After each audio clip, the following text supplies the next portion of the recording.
오늘 읽은 본문은 하나님께서 자신이 누구신지를 밝히신 내용입니다. 하나님께서 자신을 열어서 스스로 알려주시는 것, 보여주시는 것을 계시라고 말씀을 드렸습니다. 이렇게 보면 오늘 본문은 하나님의 자기 계시, 하나님께서 스스로를 우리에게 알려주시니까 자기 계시라고 할 수가 있습니다. 우리는 지난 주일에 예수님의 자기 계시의 내용을 살펴보았죠. 예수님께서 우리를 위해 무엇을 행하셨는지 그것을 알려주셨습니다. 네 가지로 우리가 보았는데, 첫째는 예수님이 우리를 사랑하셨다. 두 번째는 예수님께서 그의 피로 우리를 죄에서 해방하셨다. 세 번째는 우리를 제사장 나라로 삼으셨다. 그리고 네 번째로는 심판주로 이 세상에 다시 오실 것이다. 그래서 예수님이 우리를 위해서 행하신 일, 그리고 앞으로 행하실 일을 말씀해 주신 예수님의 계시의 내용을 우리가 지난주에 살펴보았죠.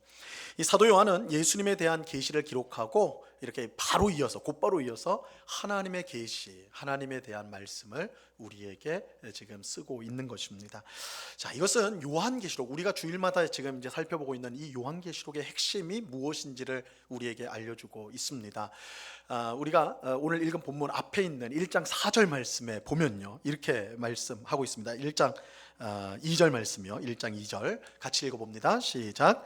요한은 하나님의 말씀과 예수 그리스도의 증거 곧 자기가 본 것을 다 증언하였느니라. 자, 이 말씀은 요한계시록의 핵심이 무엇인지를 밝히고 있는데요. 요한계시록의 핵심은 뭐냐? 하나님의 말씀과 예수 그리스도의 증거. 하나님의 말씀은 곧 하나님의 계시, 예수 그리스도의 증거는 곧 예수 그리스도의 계시. 그래서 하나님의 계시와 예수 그리스도의 계시가 요한계시록의 핵심이 되는 것입니다. 우리는 요한계시록을 통해 무엇보다 하나님과 예수님이 누구시고 그들이 무엇을 행하셨는가, 특별히 우리를 위해 무엇을 행하셨는가, 거기에 주목해야 합니다. 자, 우리는 오늘 본문을 통해 하나님이 누구신지를 배울 수가 있습니다. 하나님은 오늘 본문을 통해서 자신이 누구인지 세 가지로 우리에게 말씀해 주고 있습니다. 오늘 본문 8절 말씀입니다. 8절 같이 읽습니다. 시작. 주 하나님이 이르시되 나는 알파와 오메가라. 이제도 있고 전에도 있었고 장차 올 자요 전능한 자라 하시더라. 하나님은 자신을 스스로 소개해 주시기를, 첫 번째는 나는 알파와 오메가라. 두 번째는 이제도 있고 전에도 있었고 장차 올 자라. 셋째는 전능한 자라. 이렇게 자신을 알려주십니다. 이것을 차례로 우리가 살펴보도록 하겠습니다. 첫째로 하나님은 알파와 오메가입니다. 알파와 오메가. 하나님은 알파와 오메가. 근데 이 알파와 오메가라는 말이 좀 낯설죠? 그렇죠? 그래서 오메가3, 그리고 제주 오메기 떡은 많이 들어보셨을 텐데 이 오메가가 뭐냐, 그죠? 이 알파와 오메가는 신약 성경이 기록된 언어인 헬라어, 그리스어. 원래 우리 성경이 한글로 된 게 아닙니다. 처음에는 그리스어로 되어 있는데 이 그리스 언어의 문자 중에 첫 번째 문자가 알파, 그리고 마지막 문자가 오메가입니다. 만약에 이제 국어로 우리 한글로 따지자면 기읍과 히읗이 되겠죠. 기읍과 히읗. 그래서 이걸 번역할 때 기읍과, 하나님은 기읍과 히읗이다 이러면 좀 더 팍 다가올 텐데, 그래서 이 하나님이 알파와 오메가라는 것은 처음과 마지막, 모든 것의 처음과 마지막이 되신다는 뜻입니다. 실제로 요한계시록은 이 알파와 오메가를 바로 설명을 해줘요. 요한계시록 21장 6절 말씀인데요, 같이 읽어봅니다. 시작. 또 내게 말씀하시되 이루었도다. 나는 알파와 오메가요 처음과 마지막이라. 내가 생명수 샘물을 목마른 자에게 값없이 주리니. 자, 하나님께서 자신을 나는 알파와 오메가라 한 다음에 곧바로 설명을 해주시죠. 나는 처음이요 마지막이다. 나는 처음이고 마지막이다. 이렇게 말씀합니다. 여러분, 하나님은 알파와 오메가, 처음과 마지막이 되십니다. 이 말은 모든 것이 하나님으로부터 시작되고 하나님께서 그 모든 것을 종결시켜 주세요. 그러니까 하나님이 마지막이 되십니다. 우리가 사는 세상은 원래부터 있었던 것이 아닙니다. 원래부터 있었던 것이 아니라 하나님께서 시작하셨습니다. 시작하셨습니다. 하나님께서 시작하셨어요. 하나님께서 세상을 창조하셨습니다. 이 성경의 시작이라고 할 수 있는 창세기 1장 1절, 성경의 제일 앞절, 그죠? 제일 첫 부분 창세기 1장 1절은 이렇게 말씀합니다. 유명한 말씀이죠. 같이 한번 읽어봅니다. 시작. 태초에 하나님이 천지를 창조하시니라. 여기서 이 태초에라는 말은 시작은인데, 이 시작이 어떻게 됐냐? 이 세상의 시작이 어떻게 되었느냐? 하나님이 하늘과 땅을 창조하심으로, 하나님의 창조로 세상이 시작되었다라는 것입니다. 현대 과학이 굉장히 지금 눈부신 발전을 하고 있지 않습니까? 그래서 우리가 이전 시대 사람들보다 우리가 사는 이 지구와 이 우주에 대한 지식이 아주 정밀하고 또한 풍성한 지식을 우리가 이제 알고 누리고 있습니다. 하지만 그럼에도 불구하고 현대 과학이 속 시원하게 대답하지 못하는 질문이 있습니다. 지구와 우주가 어떻게 우리 사람이 이렇게 살기에 딱 맞도록 만들어졌느냐? 우리가 이제 이전의 사람들은, 이제 한 몇백 년 전 사람들은까지는 이 지구가 온 우주의 중심이라고 그랬어요. 그죠? 그래서 지구는 딱 가운데 있고 온 우주가 막 빙글빙글 돈다고 그랬습니다.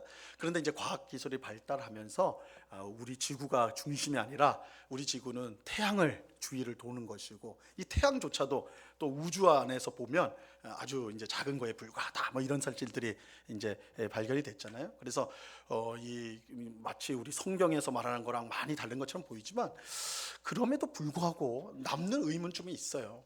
이 지구가 어떻게 우리 사람이 이렇게 딱 살기에 좋도록 이런 환경이 만들어졌느냐? 이건 마치 많은 과학자들도 이렇게 고백을 하는 거예요. 이건 진짜 누군가 있어가지고, 내가 신은 믿지 않지만 이건 누군가 있어가지고 이렇게 모든 것을 조절해 주지 않았느냐, 환경을 만들어 주지 않고는 이렇게 될 수가 있겠느냐라고 할 정도로, 그죠? 그래서 현대 과학이 이 지구와 또한 온 우주가 이렇게 인간이 살기에 딱 맞는 조건으로 되어진 것, 거기에 대해서 현대 과학이 할 수 있는 최선의 답은 우연이라는 말이에요. 우연이 되었다. 오랜 시간 동안 이 현대과학에서는 온 우주가 138억 년 전에 이제 빅뱅이라는 것으로 시작이 됐다고 말을 하니까, 138억 년이라는 것은 어마어마한 시간이에요. 그 시간 속에서 우연히 또 우연히 겹치다 보니까 오늘 우리가 적당히 살 수 있는 이런 공간이 만들어졌다, 이렇게 설명을, 이게 이제 현대과학의 최선의 설명입니다. 하지만 하나님께서는 성경은 여기에 대해서 분명하게 말씀하기를, 하나님이 그렇게 만드셨다. 하나님이 그렇게 만드셨다는 거예요. 사람을 창조하실 때 사람이 살기에 가장 적합한 곳으로 지구와 우주를 그렇게 조율을 하셨다, 만드셨다라고 성경은 말하고 있습니다. 하나님이 세상의 시작이다, 이것이 성경의 담대한 주장이에요. 그리고 하나님은 세상의 마지막이기도 합니다. 세상의 마지막이기도 해요. 성경의 첫 번째 책인 이 창세기가 세상의 시작이 하나님이라고 밝힌 반면에, 성경의 마지막 책인 요한계시록은 이 세상의 마지막이 하나님이라고 밝히고 있습니다. 요한계시록 21장 5절과 6절 말씀입니다. 보호자에 앉으신 이가 이르시되, 보라, 내가 만물을 새롭게 하노라 하시고, 또 이르시되, 이 말은 신실하고 참되니 기록하라 하시고. 자, 6절은 같이 읽습니다. 시작. 또 내게 말씀하시되, 이루었도다. 나는 알파와 오메가요 처음과 마지막이라.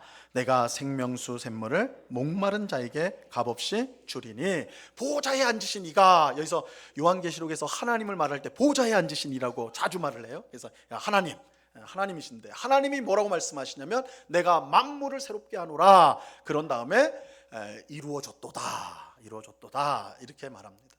이 말은 지금 하나님께서 만드신 이 세상, 시작하신 이 세상을 하나님께서 마무리하셨다는 거예요. 종결시켰다는 거예요. 그리고 새로운 세상, 하나님 나라를 세우셨다라는 선언인 것입니다. 그래서 하나님은 내가 알파와 오메가라, 처음과 마지막이 된다, 이렇게 말씀하고 있습니다. 자, 이러한 사실은 세상의 모든 일이 우연히 이루어진 것이 없고, 모든 것이 하나님의 뜻과 계획 가운데 있음을 우리에게 알려주고 있습니다. 세상은 저절로 만들어진 게 아니에요. 우연히 겹쳐서 이렇게 드러난 것이 결코 아닙니다. 하나님께서 자기의 뜻을 따라 만드셨습니다. 세상의 역사가 제멋대로 흘러가는 것이 아닙니다. 처음과 마지막이 되시는 하나님께서 이 세상의 역사를 이끌어가고 계십니다. 이것을 믿는 신자는 자신의 삶과 세상을 바라보는 눈이 세상 사람들과는 다를 수밖에 없습니다. 우리에게 일어나는 모든 일은 우연이 아니에요. 단순히 행운이나 불운이 아닙니다. 하나님의 계획이고 뜻이에요.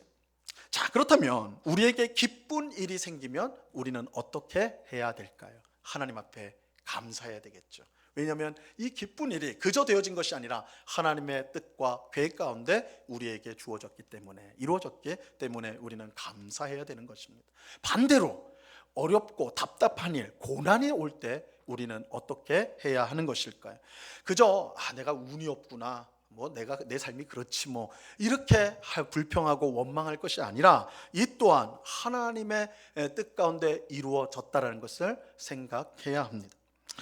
이 TV에서 한국인의 심리를 오랫동안 30-40년 동안 연구한 한 교수님이 나와서 강의하는 것을 제가 좀 들은 적이 있습니다. 여러 민족들을 비교해 볼 때 한국인이 가지고 있는 아주 독특한 특징이 몇 가지가 있대요. 그 중에 하나가 주인공 의식이랍니다. 주인공 의식. 우리 한국 사람들은 주인공 의식이 아주 뚜렷하게 나타난대요. 그래서 어떤 일이든 내가 모르면 안 된대요. 내가 알아야 되는 거예요. 무조건. 어떤 일이든 간에 내가 그 일의 과정들, 내가 그걸 하든 안 하든 간에 그 일들의 과정에 내가 알아야만 직성이 풀리는 것이 한국 사람이라고. 그래서 이제 가령 이게 일상생활에서 어떻게 드러나냐면 요즘에 이제 배달 음식 시킬 때 스마트폰으로 앱으로 시키잖아요, 그죠? 짜장면을 먹든 뭘 시키는 탁 시키면 주문했으면 기다리면 되는 거 아니에요, 그죠? 주문했으면 기다리면 되는 거 아닙니까? 근데 한국 사람은 기다릴 수가 없어요. 이게 다 알아야 되기 때문에. 그래서 배달 앱을 탁 열면 뭐가 나와요? 이제 식당으로부터 우리 집까지 경로가 나오고 그 배달 기사가 어디쯤까지 왔는지가 나와요, 그죠? 그래서 당곡 사거리까지 다 왔다 그러면 한 5분쯤에 도착하겠구나, 그죠? 마음에 안도하면서 준비를 하는 거예요, 그죠? 도착에 딱 벨이 울기를 준비한단 말이에요. 이 과정을 다 알아야 돼. 이게 주인공 의식이라는 거예요. 제 핸드폰에도 한 앱이 있는데 이게 뭐냐면 우리 가족을 다 등록을 시켜 놓으면 우리 가족이 어디 있는지가 다 실시간으로 나와요, 위치가. 그래서 제 딸이, 제가 이제 보통 대부분 교회에 있지만 가끔가다 출타를 할 때가 있어요. 그러면 아이가 뭐가 불안한지, 아빠가 어디 있는지 그거를 알아야 되겠다 그래가지고 이전에는 끊임없이 문자나 카톡을 보냈는데 지금은 연락을 안 하고도 다 파악을 하고 있어요. 그 앱을 가지고 아빠가 어디 있구나, 그리고 안심을 한다라는 거예요. 알아야 돼. 알아야지 직성이 풀리는 거예요. 자, 이런 한국인 특유의 주인공 의식을 자극하는 그런 광고 문구가 있다고 그러죠. 너 빼고 다 샀다, 그죠? 너 빼고 이거 다 산 거다 이러면 한국 사람들이 그것 때부터 불안한 걸 느낀다는 거예요. 다른 사람은 다 샀는데 나만 없어요? 그럼 불안한 거예요. 나도 무조건 사야 하는 거예요, 그죠? 그래서 이 광고 문구를 아주 교묘하게 그런 식으로 한다는 거예요. 너 빼고는 다 알아. 너 빼고 다 샀어. 그러니까 그래서 우리 한국이 굉장히 유행이 빠른 이유가 바로 여기에 있다고 그래요. 자, 이게 주인공 의식에 너무 우리가 충만해가지고 이런 유행의 흐름들 굉장히 우리 한국이 빠르다고 합니다. 자, 그런데 이것은 우리가 고난을 받을 때도 마찬가지예요. 고난을 받을 때도 이 주인공 의식이 너무 강해서요, 내가 모든 걸 알고 이해해야 된다라고 생각을 합니다. 하지만 내가 모든 것을 알고 이해하면요, 그것은 고난이 더 이상 고난이 아니에요. 이 고난이 왜 고난입니까? 우리가 알지 못하고 이해하지 못하기 때문에 고난인 것이죠. 그러나 주인공 의식이 가득한 우리는요, 고난을 다 이해하려고 들어요, 그죠? 하나님 왜 나한테 이런 고난을 주십니까? 이게 우리 기도의 레파토리 아닙니까, 그죠? 알려달라고, 내가 어떻게 해야 되는지 알려봐. 이거 이렇게 하지 않습니까? 그러다가 어떻게 돼요? 더 큰 곤란 속으로 빠져드는 거죠. 미궁 속으로 빠져 들어간단 말이에요. 우리는 우리 삶의 고난이 하나님의 뜻과 계획 가운데 있다는 사실을 알아야 돼요. 이것은 우리가 주인공이 아니라 하나님이 주인공이라는 뜻이 됩니다. 고난은 우리가 만들어낸 것이거나 우리가 주체적으로 뭘 할 수 있는 게 아니에요. 고난은 하나님이 주신 거예요. 하나님이 넓게 보면 우리 인생의 참 주인은 하나님이세요. 그분이 우리에게 주시는 거예요. 그렇기 때문에 어떨 때는 당연히 우리가 이해하지 못하는, 알 수 없는 그런 고난이 있는 것입니다. 그러면 고난을 당할 때 우리 신자는 어떻게 해야 됩니까? 하나님 앞에 나가 엎드려야 되죠. 하나님의 뜻과 계획이 무엇인지를 물어야 되죠. 그리고 이 모든 일의 처음과 마지막을 하나님이 이끄신다라는 것을 인정할 수 있어야 되는 것입니다. 우리 그리스도인이라고 해서 우리가 당하는 고난을 다 합니까? 우리의 가정에 닥친 어려움, 내가 큰 병에 걸린다든지, 가족이 큰 어려움을 당한, 사업이 어려움을 당한다든지, 그 이유를 다 알 수 있나요? 없어요. 대부분의 경우는 없어요. 근데 그걸 몰라가지고 그것 때문에 고통하고 힘들어하는 때가 더 많지 않습니까? 그렇지 않아요. 이 온 우주뿐만 아니라 우리 인생의 참 주인은 하나님이세요. 그래서 우리가 알지 못하고 이해하지 못하는 그런 고난도 있다는 것을 기억하셔야 돼요. 그럴 때는 하나님께 엎드려야 됩니다. 그리고 이 모든 일이 하나님의 뜻과 계획 가운데 있음을 우리가 확실히 붙들어야 돼요. 이렇게 할 때 우리는 고난 속에서도요, 소망을 가질 수가 있습니다. 만약 고난이 그저 우연히 주어진 것이라면 그것은 우리에게 아무 유익이 없을 것입니다. 하지만 우리에게 주어진 고난은 우리를 위한 하나님의 계획과 뜻 가운데 주어진 것입니다. 하나님께서 우리를 사랑하시기 때문에 하나님의 계획과 뜻은 우리에게 언제나 선합니다. 그렇게 우리는 고난조차도 결국은 우리에게 선이 될 것을 확신할 수가 있습니다. 여기에 하나님을 알파와 오메가로 믿는 신자의 소망이 있는 것입니다. 자, 로마서 8장 28절 말씀 같이 읽어봅니다. 시작. 우리가 알거니와 하나님을 사랑하는 자 곧 그의 뜻대로 부르심을 입은 자들에게는 모든 것이 합력하여 선을 이루느니라. 우리에게 일어나는 모든 일, 특히 고난도 하나님의 뜻과 계획 가운데 있기 때문에 결국은 하나님의 손 안에서 우리를 위한 선으로 변하게 된다는 것입니다. 그래서 하나님을 알파와 오메가로 믿는 신자는 고난 가운데서도 슬퍼하거나 원망하지 않고 오히려 기뻐할 수가 있습니다. 하나님의 뜻과 계획 가운데 주어진 고난이라서 결국은 우리에게 선을 이룰 줄을 확신하기 때문입니다. 하나님은 알파와 오메가, 처음과 마지막이 되십니다. 모든 것의 시작이고 모든 것의 마침입니다. 모든 것이 하나님의 뜻과 계획 가운데 있습니다. 그러므로 우연은 없습니다. 모든 일이 하나님의 뜻대로 이루어집니다.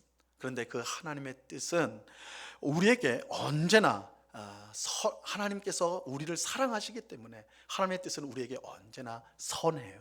그래서 고난조차도 결국은 마지막에 가서는 우리를 유익하게 하고 복되게 하는 결과로 귀결되는 것입니다. 알파와 오메가, 처음과 마지막이 되시는 하나님을 믿고 찬송하는 우리가 되기를 바랍니다. 모든 일의 시작과 마지막이 되신 하나님을 의지할 때 우리는 어떤 고난 속에서도 소망 가운데 살아갈 수가 있습니다. 세상이 점점 어두워지고 악해져도 우리는 포기하지 않습니다. 또한 이거는 이 세상뿐만 아니라 우리의 가정도 마찬가지죠. 오랫동안 가정에 여러 어려움들을 두고 기도하는 성도님들이 계시죠. 도체 변화되지 않는, 10년, 20년을 기도해도 변화되지 않는 그런 것 같은 막막한 상황 가운데 낙심할 수가 있죠. 그럼에도 불구하고 우리는 그 낙심을 이기고 소망을 가질 수가 있는데 하나님께서 알파와 오메가, 처음과 마지막이 되시기 때문입니다. 하나님이 결국은 우리 성도를 위해 복된 결말로 우리를 이끌어 가실 것입니다. 이러한 사실을 우리가 분명히 믿고 우리의 알파와 오메가, 처음과 마지막이 되시는 하나님을 온전히 의지하는 우리가 되어야 하는 것입니다. 자, 두 번째로 하나님은 이제도 있고 전에도 있었고 장차 오실 분입니다. 자, 이것은 우리가 이미 살펴본 내용이지요. 오늘 본문 앞에 있는 4절에서 이제 요한계시록 1장 4절에서 사도 요한은 아시아에 있는 7 교회에 편지를 보내면서, 그죠? 이 요한계시록은 편지라고 그랬습니다. 편지를 보내면서 삼위일체 하나님으로부터 은혜와 평강이 너에게 임하기를 바란다 축복하였습니다. 이때 삼위일체 하나님을 설명하는데 성부 하나님을 바로 이렇게 설명을 하죠. 이제도 있고 전에도 있었고 장차 올 자라, 이렇게 소개를 하였습니다. 하나님은 오늘 본문에서 스스로 자신이 그런 분이라고 확증해 주십니다. 하나님은 이제도 있고 전에도 있었고 장차 오실 분입니다. 자, 그러면 이 문구가 과연 무엇을 뜻하느냐? 하나님은 영원하신 분이라는 거예요. 영원하시되 변함이 없으신 분이시요, 영원하고 변함이 없기 때문에 믿음직한 분이라는 뜻입니다. 그래서 오늘 이 문구 이제도 있었고 전에도 있었고 장차 올 자라는 것은 하나님이 영원하시고 변함이 없기 때문에 믿음직한 분이다, 믿을 수 있는 분이다라는 것을 뜻합니다. 그리고 여기서 한 걸음 더 나아가 하나님은 장차 오실 분이에요. 우리가 보통 장차 온다라고 하면 예수님의 재림을 생각하는데 여기서 예수님의 재림을 말하는 게 아니에요. 이것은 하나님께서 저 하늘 높은 곳에 계셔서 우리를 그저 바라보기만 하시는 그런 분이 아니고, 하나님은 우리를 찾아오시고 우리에게 다가오시고 우리의 삶에 개입하시는 분이시다. 이것이 장차 오실 분이라는 말씀의 뜻입니다. 우리가 고난받을 때 항상 묻죠. 하나님 어디에 계십니까? 하나님이 계신다면, 나와 함께 하신다면, 이런 어려움이 없을 때인데 하나님 어디 계십니까? 묻죠. 그럴 때 하나님의 답은 뭐예요? 나는 언제나 너와 함께 있다. 우리가 보이지 않는다고 해서, 볼 수 없다고 해서 하나님이 안 계신 것이 아니에요. 하나님은 언제나 우리와 함께 하세요. 우리에게 언제나 다가오시고 우리의 삶에 개입하시는 하나님이세요. 그래서 성경은 하나님을 임마누엘이라는 뜻이 우리와 함께 하시는 하나님이시다, 임마누엘이라고 부르는 것입니다. 하나님은 우리와 함께 하셔서 우리 삶에 개입하시는 하나님입니다. 요한복음 5장에 보면 예수님께서 38년 된 병자를 베데스다 연못에서 고치신 사건이 나옵니다. 여러분, 38년 동안 고통을 당했던 사람이요, 예수님께서 고쳐주셨어요. 능력으로 다 고쳐주셨을 때 그것을 지켜보는 사람들은 어떻게 해야지 마땅합니까? 하나님을 찬양해야 되겠죠. 그리고 막 박수라도 쳐야 되는 거 아닙니까? 이 놀라운 역사가 일어난 거 아니에요? 그런데 주변에 있던 유대인들은 예수님을 책망했어요. 비난했습니다. 왜냐하면 그날이 안식일이었어요. 안식일에는 아무 일도 해서는 안 되는데, 심지어 사람 고치는 일도 해서는 안 된다. 그들은 그렇게 생각해서 예수님을 책망했던 거예요. 그러자 예수님께서 그런 유대인들에게 이렇게 대답하십니다. 요한복음 5장 17절 말씀 같이 읽습니다. 시작.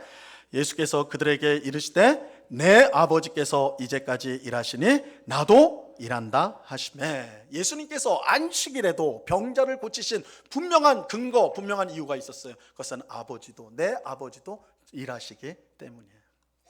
하나님 아버지가 지금도 일하세요.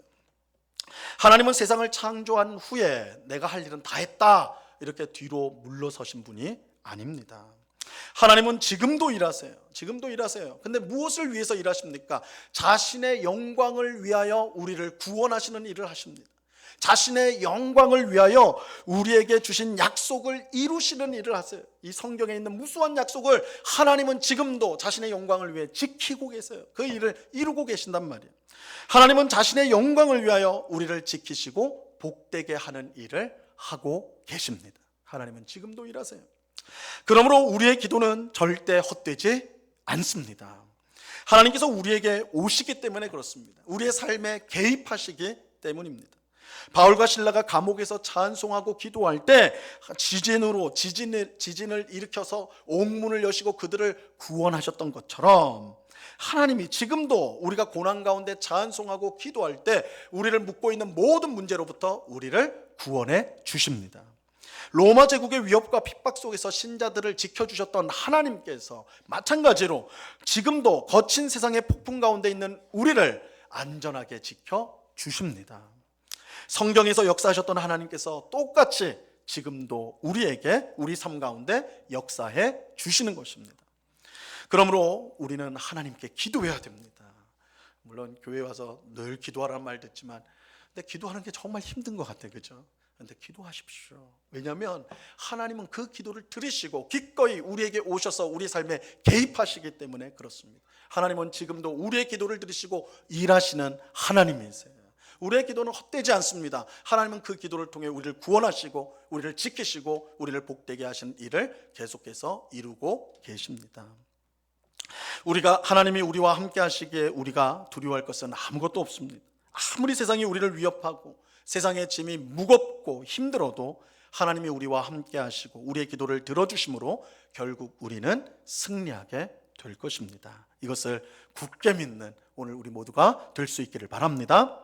자, 세 번째로 하나님은 전능한 자예요. 전능한 자. 하나님은 모든 것을 아시고 모든 것을 하실 수 있는 전능한 분이십니다. 이 흥미롭게도 이 하나님이 전능하신 분이다, 전능한 자다라는 표현이요, 요한계시록에 7번 나온다고 그래요. 학자들이, 아주 이 학자들이 치밀한 사람들이 다 찾아가지고 7번 나온다고, 7번. 그런데 요한계시록에서 숫자가 굉장히 중요하다고 그랬죠. 이 숫자 7은 완전수를 뜻해요. 그래서 하나님이 전능한 자다라는 표현이 7번 나온다는 것은 이 전능한 자라는 표현이 확실하고, 그 사실이 확실하고 또한 얼마나 중요한가, 그것을 강조하고 있다고 할 수가 있습니다. 여러분, 하나님은 전능한 분이세요. 이것은 앞서 우리가 살펴본 하나님이 알파와 오메가가 되신다, 또 이제도 있고 전에도 있었고 장차 올 자라는 사실과 깊은 관련이 있습니다.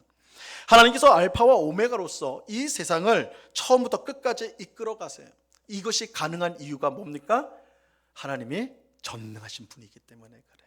전능하시기 때문에 세상을 시작할 수 있고요, 그것을 그 뜻대로 끝까지 이끌어 갈 수가 있는 것입니다. 또 하나님이 이제도 있고 전에도 있었고 장차 올 분으로서 우리 삶에 오셔서 우리를 구원하고 그가 약속한 모든 것을 이룰 수 있는 것은 하나님이 전능한 분이기 때문입니다. 하나님이 뜻하신 것을 방해하거나 막을 수 있는 것은 아무것도 없습니다. 하나님의 계획을 좌절시킬 수 있는 것은 세상에 없어요. 하나님이 뜻하신 것은 반드시 이루어집니다. 하나님이 말씀하신 것은 반드시 이루어지게 되는 것입니다. 자, 이사야서 55장 11절에서 주께서 이렇게 말씀합니다. 같이 읽습니다. 시작.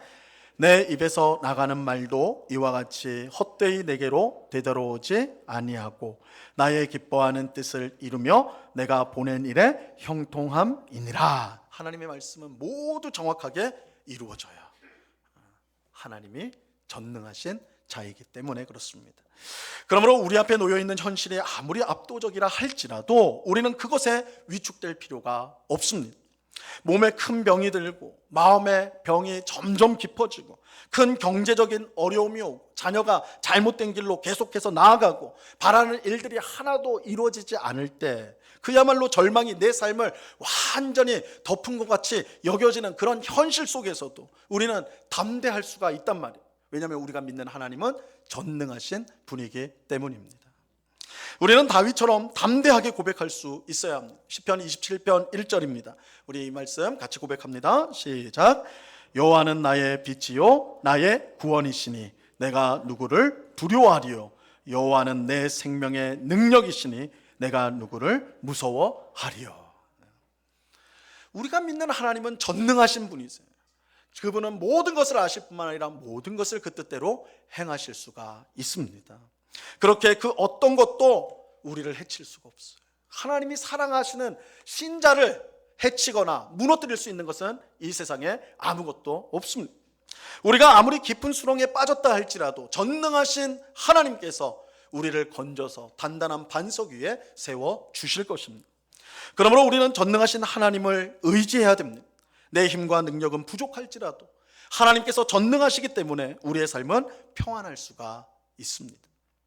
전능하신 하나님을 믿는 신자는 수치를 당하지 않아요. 부끄러움을 당하지 않을 것입니다. 끝까지 믿음으로 승리하여 결국 영광을 얻게 될 것입니다.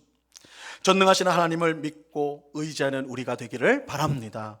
그래서 하나님이 주시는 평안 가운데 어떤 형편과 상황 속에서도 두려움과 염려가 아닌 기쁨과 감사로 살아가는 우리가 되기를 바랍니다. 우리 신자는 뭔가 있어가지고 우리에게 용기가 있고 굳은 의지가 있어서 어떤 어려움 속에서도 기뻐하는 사람들이 아닙니다. 우리가 믿는 하나님이 전능하신 분이기 때문에, 그 전능하신 분이 우리를 사랑하시기 때문에 우리는 어떤 현실 속에서도 소망을 품고 감사하고 기뻐할 수가 있는 것입니다. 자, 우리는 오늘 본문을 통해서 하나님의 자기 계시를 살펴보았습니다. 하나님은 알파와 오메가, 처음과 마지막이 되십니다. 하나님께서 세상과 역사를 처음부터 끝까지 이끌어 가세요. 세상에는 우연이 없어요. 모든 것이 하나님의 뜻과 계획 가운데 있습니다. 또 하나님은 이제도 계시고 전에도 계셨고 장차 오실 분입니다. 하나님은 영원히 변치 않는 믿음직한 분이시고 우리의 삶에 기꺼이 오셔서 우리의 삶에 개입하시고 우리를 구원하시고 보호하시고 지켜주시는 분이십니다. 또한 하나님은 전능하신 분이세요. 모든 것을 아시고 모든 것을 그 뜻대로 하실 수 있는 분이십니다. 믿고 의지하는 신자들을 어떤 상황에서도 능히 구원하시고 지키시고 또한 세우시는 하나님이 되어 주십니다. 알파와 오메가가 되시고 이제도 계시고 전에도 계셨고 장차 오실 분이며 전능하신 하나님을 믿고 의지하며 살아가는 오늘 우리 모두가 될 수 있기를 바랍니다. 그 하나님의 알므로, 그 하나님을 사랑함으로, 그 하나님의 인도하심을 따름으로 늘 주님이 주시는 평강을 누리고 은혜를 누리며 살아가는 우리 모두가 될 수 있기를 우리 주님의 이름으로 간절히 축원합니다. 기도하겠습니다. 하나님 아버지, 감사합니다. 처음과 마지막 알파와 오메가가 되어 주셔서 우리의 인생을 처음부터 끝까지 그 뜻대로 이끌어 주시니 감사합니다. 하나님이 처음이요 마지막이 되시기 때문에 우리의 삶은 절대 망할 수 없습니다. 우리의 삶은 수치로 끝나지 않을 것입니다. 오히려 영광으로 복됨으로 마무리될 것입니다. 하나님이 처음과 마지막이 되시기 때문입니다. 세상이 우리에게 주는 두려움, 우리에게 주는 염려, 실패에 대한 공포, 아버지 하나님, 하나님이 모든 것을 이끌어 가시기 때문에 우리가 능히 이런 두려움과 공포를 이길 수 있는 줄로 믿습니다. 처음과 마지막이 되신 하나님을 온전히 의지하는 저희 되게 해 주시옵소서. 하나님은 또한 이제도 계시고 전에도 계셨고 장차 오실 분이십니다. 우리의 삶에 개입하시고 우리를 지금도 위해서 일하시고 구원하시오니 우리가 항상 기도에 깨어 있어서 하나님의 오심과 역사하심을 늘 경험하는 삶을 살아가는 저희들 되게 해 주시옵소서. 하나님이 전능하신 분임을 믿게 하여 주옵소서. 우리가 압도적인 이 세상의 삶의 무게들, 공포, 두려움, 걱정들, 그 속에서도 우리가 소망하고 또한 감사하고 기뻐하는 것은 우리가 믿는 하나님이 전능하시기 때문입니다. 전능하신 하나님을 믿음으로, 오늘도 믿음으로 씩씩하게 한 걸음씩 나아가는 주의 백성들이 다 되도록 주장해 주시옵소서. 감사하오며 예수 그리스도 이름으로 기도드리옵나이다. 아멘.